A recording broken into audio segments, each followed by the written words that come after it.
Hello viewers, আসসালামু আলাইকুম। Welcome to Pickpack. Science fiction ধর্মী আজকের সিনেমার বিভিন্ন ক্লিপ আপনি যদি ফেসবুক ইউজার হয়ে থাকেন তাহলে অবশ্যই কখনো না কখনো দেখছেন।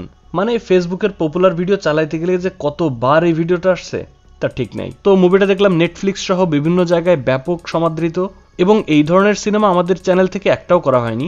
সো ভাবলাম একটু ভিন্ন টেস্টের দিকে যাই। আশা করি শেষ পর্যন্ত এনজয় করবেন। আজকের সিনেমার নাম লাভ অ্যান্ড মনস্টার্স। সিনেমা শুরু হয় একটা গল্প দিয়ে, যেখানে দেখা যায় পৃথিবীর দিকে ধেয়ে আসছে আগাথা 616 নামে বিশাল বড় একটা অ্যাস্ট্রয়েড।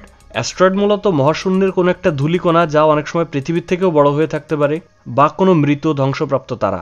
তো পৃথিবীর দিকে যখন ধেয়ে আসতে থাকে তখন পৃথিবী থেকে অনেকগুলো রাসায়নিক এবং পারমাণবিক মিসাইল মেরে ওই অ্যাস্ট্রয়েডকে ধ্বংস করা হয়। কিন্তু এই অ্যাস্ট্রয়েড ধ্বংস করতে গিয়ে হিতে হয়ে যায় বিপরীত। ওই যে প্রচুর পরিমাণ রকেট পাঠানো হয়েছে, ওই রকেটগুলো বিস্ফোরণ হওয়ার কারণে ওই রকেটের তেজস্ক্রিয়তা ছড়িয়ে পড়ে সম্পূর্ণ পৃথিবীতে। আর এই প্রভাব গিয়ে আশ্চর্যজনকভাবে মানুষের উপরে না পড়ে বিভিন্ন ধরনের পোকামাকড়ের উপর। এই পোকামাকড়ের জিন বা ডিএনএ চেঞ্জ হয়ে গিয়ে এরা বিভিন্ন মনস্টারে পরিণত হয় আর মানুষ ধরে ধরে খাওয়া শুরু করে। আর এভাবেই সমগ্র পৃথিবীতে পোকামাকড়ের বিচরণ ছড়িয়ে গিয়ে 95% মানুষ শেষ হয়ে গিয়েছে। যে 5% বাকি আছে তারাও বাস করছে বিভিন্ন মাটির নিচের বাংকারে লুকিয়ে। আচ্ছা, একটু বলে রাখি, আজকের সিনেমাটা যেহেতু সায়েন্স ফিকশন, শুরু থেকে একেবারে শেষ পর্যন্ত সম্পূর্ণটাই কল্পনার উপর নির্ভরশীল। আপনাকে একটু বিশ্বাস করতে হবে না, বাস্তবতার সাথে মেলাতে হবে না। এমনই একটা বাংকারের মধ্যে গত 7 বছর ধরে বাস করছে একটা ছেলে। এই ছেলেটির নাম জো, এবং এর মুখে আমরা এতক্ষণ ধরে গল্প শুনছিলাম। এই বাংকারের মধ্যে থাকা একটা মেয়ে আর একটা ছেলে তাদের মধ্যে লাভ মেক করে যখন জো তাদের পাশেই শুয়েছিল। কিন্তু সবাইকে যেহেতু এক বাংকারের মধ্যে থাকতে হয়, সুতরাং ওরকম কোনো প্রাইভেসি নাই। পাশে এগুলো চলতেছে আর সিঙ্গেল জোয়ের ঘুমই আসছিল না। সে বসে বসে এমি নামে কেউ একজনকে স্মরণ করতে থাকে। এই কাপল আবার গত বছর একটা বাচ্চাও জন্ম দিছে। বাংকারের মধ্যে ছিল একটু আলো বাতাসের ব্যবস্থা, যেখানে গাছপালা হতো, আর ছিল একটা গাই, যে গাই থেকে তারা দুধ খেত। তাদের খাবারের ব্যবস্থা হয় উপরের পৃথিবীতে তো আর লোকজন নাই, কয়েকজন গিয়ে উপরের বিভিন্ন সুপার শপ থেকে খাবার নিয়ে আসতো। এখানে খাবার আনতে যাও এক প্রকার যুদ্ধ, কারণ এখান থেকে বের হলে তো ওই মনস্টার তাদেরকে আক্রমণ করে। জো আসলে একটু ভীতু কাপুরুষ টাইপের মানুষ ছিল। তার কাজ ছিল এই কিচেনে রান্না বাড়া করা, গরুর দুধ দোয়ানো, সবাইকে খেয়াল খবর রাখা, রেডিও চালানো, এইসব। আর বাংকারের বাকি সবাই হান্টার ছিল, যোদ্ধা ছিল, তারা বিভিন্ন মনস্টারের সাথে যুদ্ধ করত, কিন্তু জোকে কখনোই নিত না। সবাই যখন কাপল ছিল, জোয়ের সঙ্গী ছিল একটা রোবট, নাম ম্যাভিস।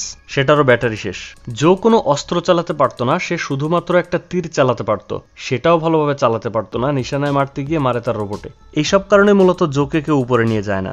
একদিন তাদের বাংকারে একটা মনস্টার প্রবেশ করলে সবাই যখন যুদ্ধের জন্য বের হয়, জো প্রস্তুত হচ্ছিল, কিন্তু সবাই জোকে রেখে যায়। ভেতর থেকে একটা থার্মাল স্ক্যানারে দেখে 4 জনের একজনকে ওই মনস্টার আটক করছে।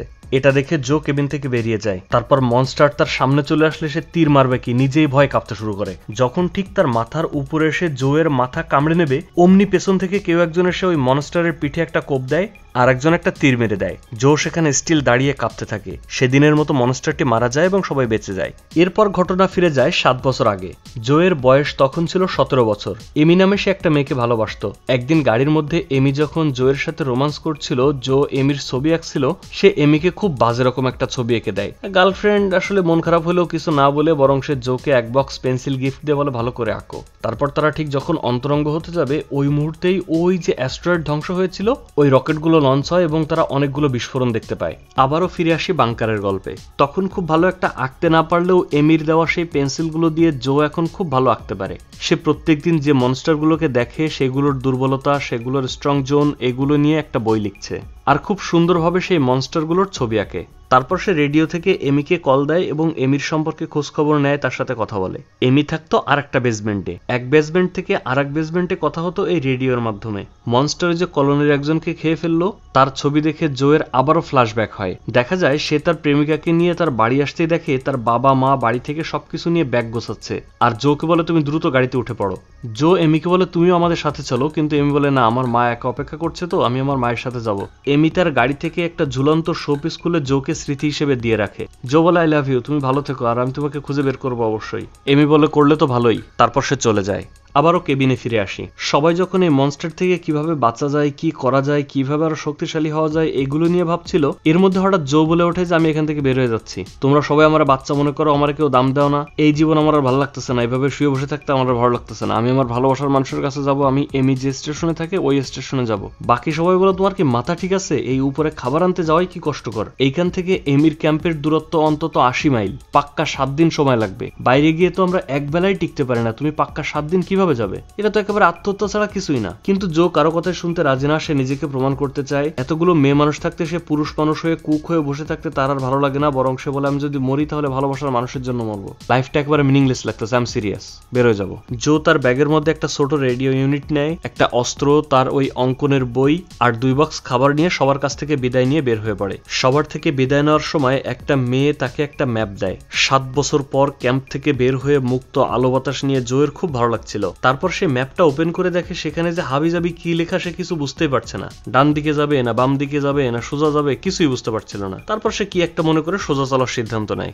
দেখা যায় পৃথিবী একেবারে পরিত্যক্ত অবস্থায় পড়ে আছে, মানুষের ব্যবহার্য সকল বাড়িঘর যানবাহন সবকিছু গাছে ভরে গেছে, আর পোকাগুলো সব একটা জায়ান্টে পরিণত হয়েছে। কিছু দূর যাওয়ার পর সে একটা পরিত্যক্ত বাড়িতে পৌঁছায়। ওই বাড়িতে ছোট্ট একটা পুল ছিল। সে দেখে প্রথমে পুলের মধ্য থেকে একটা চোখ বের হয়েছে, তারপর 2টা, তারপর 3টা, আর এরপরে দেখা যায় বিরাট দৈত্যকার একটা ব্যাঙ ওই পুল থেকে বের হয়েছে তাকে খাওয়ার জন্য। ফার্স্ট টাইম অ্যাটাক সে পড়ে যায় এবং দেখতে পায় একটা কুকুর তার বুকের উপর দাঁড়িয়ে আছে। দ্বিতীয়বার ব্যাঙটি জোকে খেতে গেলে ওই কুকুর গিয়ে ব্যাঙের জিহ্বায় কামড়ে দেয়। তারপর জো আর কুকুর ওই ব্যাঙের এরিয়া থেকে দৌড়ে চলে আসে একটা পুরাতন গাড়িতে। গাড়ি বলতে লিভিং কার, অনেকে ক্যারাভান বলে আর কি।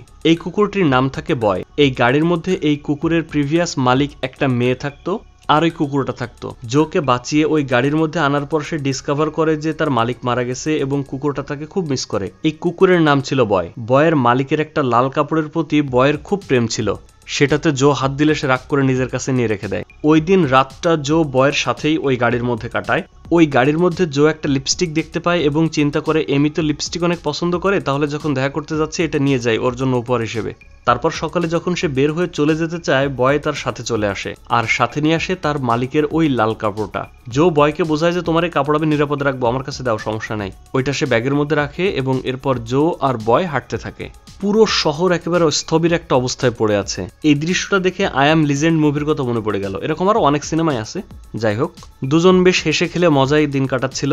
জো একবার একটা বেরি জাতীয় ফল দেখে খেতে নিলে বয় তার পা ধরে কামড়ে টান দেয়। মানে বয় চায় না যে সে ওই ফলটা খাক, কারণ ওই ফলটা বিষাক্ত ছিল। জো বুঝতে পারে এবং ফেলে দেয়। কিন্তু কিছুটা হাঁটার পরে জো একটা ঝামেলায় পড়ে যায়। রাস্তার মধ্যে খুঁড়ে রাখা একটা গর্তে সে পড়ে যায় এবং প্রথমে মনে করে এটা কোনো ব্যাপার না, কিন্তু দেখে যে ওই গর্তের মধ্যে ছোট ছোট অনেকগুলো গর্ত আছে, আর সেই গর্তের মধ্য থেকে এক ধরনের পোকা বের হয়ে তাকে খাওয়ার চেষ্টা করে। তার যখন বাঁচার আর কোনো উপায় ছিল না প্রায়, এমন সময় উপর থেকে কেউ একজন দড়িত্র করে তার গায়ের দিকে। দেখা যায় একজন মধ্যবয়সী লোক আর একটা ছোট্ট মেয়ে জোকে বাঁচায়। জো উপরে উঠতে না উঠতেই ওই ছোট মেয়ে একটা গ্রেনেড নিচে ছুড়ে দেয় এবং 1 থেকে 5 পর্যন্ত গোনার পর সেটা ব্লাস্ট হয়ে যায়। এই মেয়েটার নাম থাকে মিনো। এই লোকটার নাম ছিল ক্লাইড। জো যে শুধুমাত্র একটা মেয়ের ভালোবাসার জন্য তার কেবিন থেকে বের হয়ে 80 মাইল পথ পাড়ি দেওয়ার কথা চিন্তা করছে, এটা শুনে ক্লাইড আর মেনু দুজনেই খুব হাসাহাসি করে। তারপর মেনু তার কাছে তীর দেখে তার নিশানা পরীক্ষা করতে চাইলে দেখে যে সে উল্টাপাল্টা তীর মারে, নিশানা ঠিক নাই। সে জোকে শিখিয়ে দেয় যে শান্ত থাকো, যখন তীর মারবা তখন লক্ষ্য ফিক্সড রাখো আর শান্ত থেকে মারো, দেখবা হবে। তারপর ক্লাইড জোকে বলে শোনো, এখান থেকে আমাদের দ্রুত যেতে হবে, তা না হলে একটা মনস্টার আমাদের পিছু করতেছে, আমাদের ধরে ফেলবে। জো তো অবাক, বলে পিছু করতেছে মানে কই, আমরা রেখে আসলাম না। এরপর ক্লাইড আর মেনু তাদের অভিজ্ঞতা থেকে বিভিন্ন ধরনের মনস্টার, তাদের দুর্বলতা, তাদের স্ট্রং পয়েন্ট, এইগুলো জোকে গল্প শোনাতে থাকে। আর তাদের গল্প এবং বর্ণনা অনুযায়ী জো তার বইয়ে ছবি আঁকতে থাকে। ক্লাইড আর মেনুর উদ্দেশ্য ছিল বরফ আচ্ছাদিত একটা এলাকা, সেখানে নাকি কোনো মনস্টার নাই এবং সেখানে প্রচুর পরিমাণ লোক কমিউনিটি করে থাকছে, তারা সেখানে পৌঁছাতে চায়। আর এদিকে জোয়ের নিয়ত ছিল সে এনিহাও এমির কাছে পৌঁছাবে। জঙ্গলের মধ্যে দিয়ে হাঁটতে গিয়ে হঠাৎ করে ক্লাইড একবার জোকে থামিয়ে বলে, জো তুমি এখানে দাঁড়াও আর একদমই নড়ো না। তার জামা কাপড় খুলতে বলে এবং তার একটা গেঞ্জি নিয়ে হঠাৎ পেছনে একটা পাথর থাকে তার মধ্যে গুজে দেয়। পরবর্তীতে দেখা যায় এটা কোনো পাথর বা কোনো পাহাড় না, বরং এটা হচ্ছে একটা শামুক। জো তো দেখে পুরাই অবাক। রাতে যখন জো কেবল একটু ঘুমাতে যাবে, মানে জাস্ট চোখটা বন্ধ করছে, সাথে সাথে অমনি ক্লাইড তাদেরকে ডাক দিয়ে বলে চলো, যাওয়ার সময় হয়ে গেছে। জো বলে কি, আমি তো চোখই বন্ধ করলাম না। ক্লাইড বলে এই জার্নিতে কোনো ঘুম নাই, চলতে থাকো। যাত্রাপথে মেনু জোকে তীরন্দাজ বানিয়ে দেয়, তার নিশানা এখন পাক্কা। কিন্তু সমস্যা হচ্ছে জো ঘুমাতে পারে না, সে যেই চোখ বন্ধ করতে যায় অমনি ক্লাইড তাকে ডাক দিয়ে বলে চলো। ক্লাইড আসলে অনেক জ্ঞানী একজন মানুষ ছিল। সে জঙ্গলের মধ্যে দিয়ে যাওয়ার সময় জোকে একটা গাছ দেখিয়ে বলে ওই যে গাছটা দেখছো, যদি কখনো খারাপ বোধ করো বা অসুস্থ হয়ে পড়ো তাহলে ওই গাছের জাস্ট একটা পাতা চিবোলেই তোমার কাম সারা, সুস্থ হয়ে যাবা। হার্বাল ট্রিটমেন্ট দিয়ে দিল আর কি। তারপর ক্লাইড আর জো এমন একটা জায়গায় গিয়ে পৌঁছায় যেখান থেকে তাদের আলাদা হতে হবে। ক্লাইড যেদিকে যাচ্ছে, জো যদি এমির কাছে যেতে চায় তাহলে তার বিপরীত দিকে যেতে হবে। ক্লাইড তাকে অফার করে সব পাগলামি বাদ দিয়ে আমার সাথে চলো, সেফ থাকবা, ভালো থাকবা, একসাথে থাকলে আমরা সবাই নিরাপদ থাকবো। জো বলে না, আমি আমার জীবনে অনেক ডিসিশন নিয়েছি ভুলভাল, এখন চিন্তা করছি নিজের ডিসিশন নিজেই নেব, তুমি তোমার মতো যাও, আমি আমার মতো যাই। কয়েকটা দিন একসাথে থাকার পর মিনুর জোয়ের প্রতি এক প্রকার ভালোবাসা সৃষ্টি হয়, তাই সে কান্না করতে থাকলে জো তাকে এমির জন্য নেওয়া ওই লিপস্টিকটা দিয়ে দেয়, তখন সে খুশি হয়ে যায়। বিদায়কালে ক্লাইড জোকে একটা গ্রেনেড দিয়ে বলে শোনো, 1 থেকে 5 পর্যন্ত গুনবা, 4ও না 6ও না, ঠিক 5 গুনলেই এটা ফাটবে। জো বলে একটা কেন ভাই, আর কয়েকটা হয় না? ক্লাইড বলে না, বেশি তো না, এই একটাই নাও, ঠিক মতো কাজে লাগাও। জো আর বয় দুজন জঙ্গলের মধ্যে হাঁটতে হাঁটতে একটা পর্যায়ে গিয়ে হঠাৎ বয় যেন কেমন একটা আচরণ করতে থাকে। সে গিয়ে একটা প্লাস্টিকের বোটের নিচে লুকায়। জো তো বুঝতে পারছিল না কি হচ্ছে, সে বলে বয় বের হ, আমাদের যেতে হবে, এখানে থাকলে হবে না, আয় বের হ। আর তখনই জো দেখতে পায় তার পায়ের চারপাশ দিয়ে কালো সুরের মতো বের হচ্ছে। তারপর পিছনে ফিরে তাকাতেই দেখে বিশাল আকৃতির মনস্টার সাইজের একটা বিচ্ছু। আমাদের দিকে তো এটাকে বিছা পোকাই বলে, আপনাদের এখানে কি বিছা পোকাই বলে নাকি অন্য কিছু? আপনাদের স্থানীয় ভাষায় এটার নাম কি কমেন্টে জানাতে পারেন। জো তার তীরধনুক বের করে ওই বিছার দিকে পয়েন্ট করতেই ওই বিছা তার লেজ দিয়ে জোকে একটা বাড়ি দিয়ে দূরে ফেলে দেয়। জো মাথায় ভীষণ আঘাত পায় এবং তার মাথা ঘুরতে থাকে। আর এদিকে বিছার টার্গেট থাকে ওই টয় বোটের নিচে থাকা বয়, কুকুরটি। বিছা বোটটি চারপাশ থেকে ঘিরে ফেলে আর এদিকে জোয়ের ফ্ল্যাশব্যাক হয়। তার মনে পড়ে যায় ওই দিনের কথা, যখন সে, তার মা আর বাবা তাদের মালপত্র নিয়ে গাড়িতে যাচ্ছিল। হঠাৎ এমন কোন একটা প্রাণী তাদের গাড়িতে আক্রমণ করলে তার মা বাবা জোকে বের করে দেয়। আর জোয়ের চোখের ঠিক সামনেই তার বাবা মা দুজনেই ক্রাশ করে মারা যায়। জো ওই যে কেবিনের মধ্যে যাদের সাথে থাকতো, ওই লোকগুলো তখন জোকে এমন দাঁড়িয়ে থাকতে দেখে জোকে জোর করে গাড়িতে উঠিয়ে নিয়ে চলে আসে এবং তারপর থেকে তারা ওই যে কেবিনে থাকতো। জো একবার তার মা বাবাকে হারিয়েছে, তাই এবার আর সে তার ভালোবাসার মানুষ বয়কে হারাতে চায় না। সে আবারও পূর্ণ শক্তিতে উঠে দাঁড়ায় এবং তার তীর নিরিখ করে ওই বিছাটা মেরে ফেলে। আর এভাবেই কুকুরটি বেঁচে যায়। সেদিন রাত হয়ে গেলে জো আর বয় একটা বাসায় এসে আশ্রয় নেয়। বৃষ্টি হচ্ছিল তাই জো বয়ের সাথে কথা বললে ঘরের মধ্য থেকে কেউ একজন তাকে বলে হ্যালো। আর পিছু ফিরে ওই ঘরে ঢুকে দেখে জোয়ের ওই যে কেবিনের মধ্যে একটা রোবট ছিল ম্যাভিস, ওই সেম একটা রোবট এই ঘরের মধ্যে আছে। এই রোবটটা খানিকটা চ্যাট জিটিপির মতো, মানে জোয়ের সাথে কথা বলে, সে কেমন আছে, কি করতেছে, কোথায় যাচ্ছে, কেন যাচ্ছে, তার আর কতটুকু ব্যাটারি আছে, সে কতক্ষণ থাকবে, তার নাম কি, এই বিভিন্ন কথা বলছিল। ম্যাভিস বলে আমার ব্যাটারি তো বেশিক্ষণ নাই, আমি তোমাকে কোনোভাবে উপকার করতে পারি। জোয়ের তখন মনে পড়ে তার কাছে ওই যে একটা রেডিও আছে। সে তখন ম্যাভিসকে বলে আমার রেডিওটা যদি একটু চার্জ দেওয়ার ব্যবস্থা করে দিতে তাহলে খুব উপকার হতো। ম্যাভিস বলে আমি তো মরেই যাবো, তার থেকে তুমি নাও, তোমার যদি একটু উপকার হয় ভালো। জো ম্যাভিসের সাথে তার রেডিও কানেক্ট করে এবং সে তখন এমিকে কল দেয়। কল রিসিভ করার পর এমি তাকে জানায় জো শুনলাম তুমি নাকি কেবিন থেকে বের হয়ে গেছো, তুমি কি পাগল হয়ে গেছো, তুমি এখন কই আসো, কত দূর আসো? জো বলে হ্যাঁ আমি বের হয়ে আসছি, অনেক মনস্টারের সাথে যুদ্ধ করছে, আমি সব গল্প বলবো তোমার কাছে, আমি আসতেছি, আমি মাত্র 9 কিলোমিটার দূরে। এমি জানায় তুমি দ্রুত আসো, আমাদের এখানে একদল লোক আসছে, তারা আমাদেরকে অনেক নিরাপদ একটা জায়গায় নিয়ে যাওয়ার জন্য চেষ্টা করতেছে, আমরা হয়তো ওইখানেই চলে যাবো, তুমি তাড়াতাড়ি আসো, তোমাকেও নিয়ে যাবো না একসাথে। এরপর কথা শেষ করার আগে রেডিওর কানেকশন অফ হয়ে যায়। ম্যাভিস জোকে গান শোনাতে শোনাতে তার চার্জ শেষ হয়ে যায় এবং পরদিন সকালে জো আবারও বয়কে নিয়ে রওনা শুরু করে।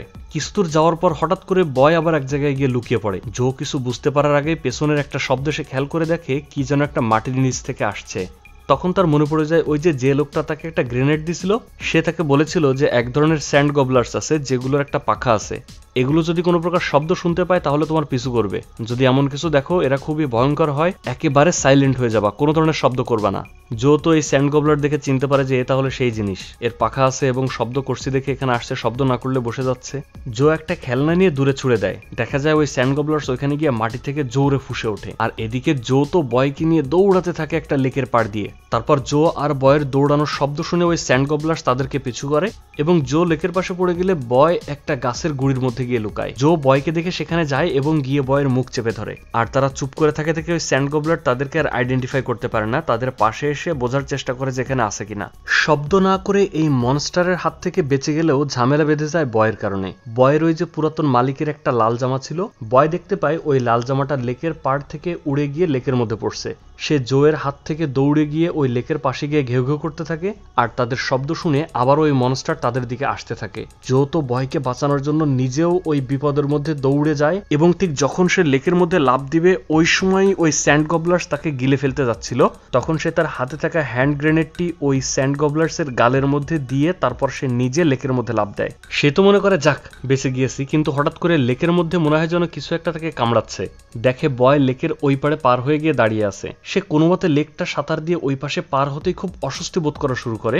তারপর তার হাতে দেখে বিশাল বড় বড় দুইটা জোক তার হাতে লেগে আছে। হাতের দুইটা ছাড়াতেই সে তার পেটে কেমন একটা অস্বস্তি বোধ করছিল, এবং জামা খোলার পর দেখে তার সারা গায়ে জোকে ভরা।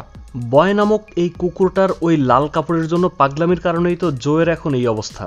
তাই গায়ের সব জোকগুলোকে ছাড়ানোর পর সে যখন বয়কে প্রচুর বকাঝকা করে, বয় তখন মুখে ওই কাপড় নিয়ে জঙ্গলের মধ্যে কোথায় যেন চলে যায়। আর কিছুক্ষণ পরে জো ফিল করতে থাকে তার শরীর পুরো নাম্ব হয়ে গেছে, মানে সে চলার শক্তি হারিয়ে ফেলে। এবং ওই বনের মধ্যে যখন পড়ে যায় তখন তার সামনে আবার ওই যে একটা ভেষজ গাছ চিনিয়ে দিয়েছিল তার সাথের ওই যে লোকটি, ওই গাছটি সে দেখতে পায় এবং একটা পাতা ছিঁড়ে নিয়ে কোনো রকম তার মুখে দিয়ে চিবোতে থাকে।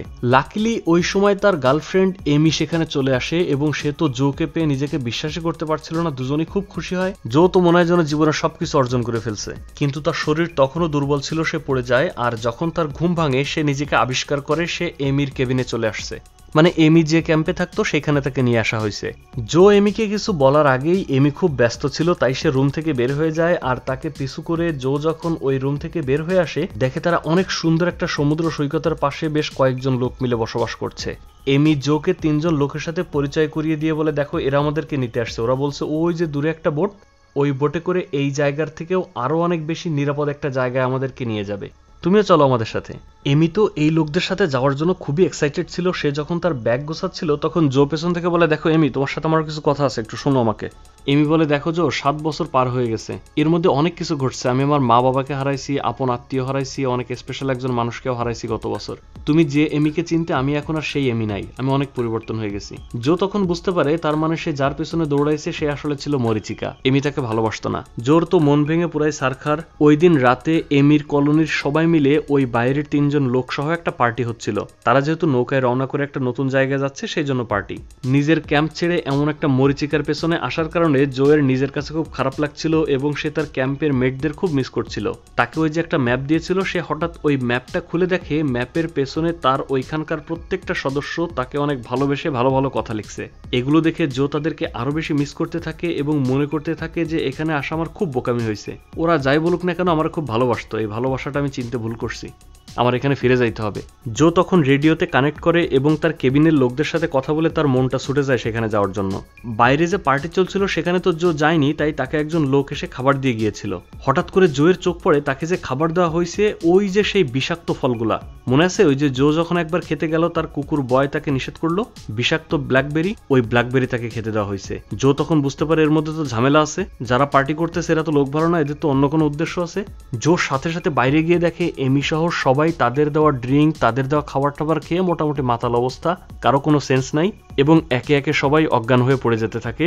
আর জোকেও পেছন থেকে এসে একজন আঘাত করে। পরদিন সকালে জো, এমি সহ বাকি সবার যখন জ্ঞান ফেরে তারা দেখতে পায় তাদেরকে ওই বিচে বেঁধে রাখা হয়েছে, এবং যে 3 জন লোক ছিল, 2টা ছেলে আর একটা মেয়ে, এরা হচ্ছে মূলত খাবার চোর। এরা নিজেদের কলোনিতে খাবার শেষ হয়ে গেছে দেখে এমিদের কলোনিতে এসে এদেরকে ভুলিয়ে ভালিয়ে সব খাবার দাবার জ্বালানি চুরি করার নিয়াতে আসছিল। সে তার কাছে থাকা একটা মেশিনে ক্লিক করতেই তার ওই জাহাজটা দেখা যায় এদিকে এগিয়ে আসছে। জানায় এই জাহাজে আসলে কোনো মানুষ নাই, ওটা একটা মনস্টার ক্রাবের সাথে বাঁধা আছে। সেই মনস্টার কাকড়া এসে এখনই তোমাদেরকে খেয়ে শেষ করে ফেলবে, তারপর আমরা তোমাদের খাবার দাবার নিয়ে এখান থেকে ভেগে যাব। দেখা যায় এই বজ্জাত লোকটার কাছে যে সুইচটা ছিল, এই সুইচটার মাধ্যমে ওই বিরাট দৈত্যাকার কাকড়াটাকে সে কারেন্টের শক দিচ্ছিল। আর শক দেওয়ার সাথে সাথেই তার মাথা গরম হয়ে যাচ্ছিল, চারপাশে যা কিছু আছে ভেঙে চুরে ধ্বংস করে দিচ্ছিল। এমির সাথে ওই 3 জনের মধ্যে যে মেয়ে ছিল তার সাথে দারুণ ফাইট হয়, আর এদিকে জো ফাইট করতে থাকে ওই বিশাল দৈত্যাকার কাকড়ার সাথে। কাকড়াকে ছেড়ে দিয়ে ওই 3 বজ্জাত কোনো রকমে তাদের প্রাণ নিয়ে একটা স্পিড বোটে করে ওই বড় নৌকাতে যাওয়ার উদ্দেশ্যে রওনা হয়। এত বড় একটা জন্তুর সাথে জো কি আর মারামারি করে পারে? জোকে যখন একবার খেয়ে ফেলার জন্য তার পা ধরে উঁচু করে, জোয়ের কাছে এমি একটা শটগান দিয়ে দেয়। কিন্তু ওই কাকড়ার চোখে চোখ পড়তে জোয়ের কেন জানি ওই কাকড়ার জন্য মায়া হয়। সে খেয়াল করে দেখে ওই কাকড়াটাকে আসলে একটা শিকল দিয়ে বেঁধে রাখা হয়েছে এবং ওই শিকলের সঙ্গে তার পেঁচানো। বজ্জাত লোকটি সুইচ চাপার মাধ্যমে ওই কাকড়াকে বিদ্যুতের শক দিয়ে তাকে আসলে উত্ত্যক্ত করছে, আর তাই সে ব্যথায় যন্ত্রণায় এমন উল্টোপাল্টা করছে। সে তাই কাকড়াকে গুলি না করে গুলি করে দেয় তাকে বেঁধে রাখা ওই শিকলে। পুরো কলোনির লোক তো জোয়ের এই কাজ দেখে সবাই অবাক, আর কাকড়াটাও মুক্তি পাওয়ার পর তাকে দেখে মনে হয় সে খুব সন্তুষ্ট। সে জোদের কলোনির আর কাউকে কিছু না করে সরাসরি নেমে যায় সমুদ্রে এবং ওই নৌকার উপরে গিয়ে ওই তিনজনকে তো খাই, তারপর ওই নৌকাটা সমুদ্রে ডুবিয়ে দেয়। এই মনস্টার থেকে বাঁচার পর জো আসলে বুঝতে পারে এমি মূলত আসলে তাকে অ্যাভয়েড করছে বা এখানে পড়ে আছে কিছু বৃদ্ধ মানুষের সেবা করার জন্য। এমি ওই যে তার গাড়ি থেকে ছিঁড়ে জোকে একটা উপহার দিয়েছিল, ওই গিফটটা সে এমিকে ফিরিয়ে দেয়, আর তার সাথে জোয়ের নিজের হাতে আঁকা ওই মনস্টারদের ছবি, তাদের সম্পর্কে ডিটেইলসের ওই যে বইটা, ওইটাও এমিকে দিয়ে দেয়। বয়কে নিয়ে আবারও সে তার ক্যাম্পের উদ্দেশ্যে রওনা হয় এবং ফিরে এসে দেখে তার ক্যাম্পের উপরটা ভেঙে গিয়েছে মনস্টারদের আক্রমণে। ভেতরে ঢুকে দেখে সবাই তার জন্য খুব অধীর আগ্রহে অপেক্ষা করছিল এবং তাকে পেয়ে খুব খুশি হয়।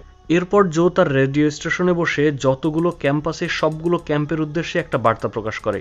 সে তার নিজের গল্প সবার সাথে শেয়ার করে, সে কিভাবে বেঁচে ফিরেছে, সে কিভাবে ফাইট করেছে এবং সবাইকে ইন্সপায়ার করে আর বলে ঘর থেকে বের হয়ে তোমরাও আমার মতো চেষ্টা করে দেখো, তোমরাও বীর হবা। আর আমরা সবাই মিলে যদি বের হয়ে আমরা সবাই মিলে যদি একসাথে থাকি তাহলেই আমরা সুন্দর পৃথিবীতে আবারও বিচরণ করতে পারবো। কিন্তু এভাবে ঘরের মধ্যে আটকে থেকে আর না, এটা আসলে কোনো বাঁচা না, এটা আসলে কোনো জীবন না। আর জোয়ের এই আহ্বানে সাড়া দিয়ে সবাই ধীরে ধীরে বের হয়ে আসে, আর এখানেই শেষ হয় লাভ অ্যান্ড মনস্টার সিনেমার গল্প। তো দর্শক, কেমন ছিল আমাদের আজকের ভিডিও? এই ধরনের সায়েন্স ফিকশন রিলেটেড মুভি আপনারা পেতে চান কিনা অবশ্যই কমেন্টে জানাবেন। আর কথা হচ্ছে পরবর্তী কোনো ভিডিওতে। সে পর্যন্ত ভালো থাকবেন, সুস্থ থাকবেন, পিকপ্যাকের সাথেই থাকবেন। আল্লাহ হাফেজ।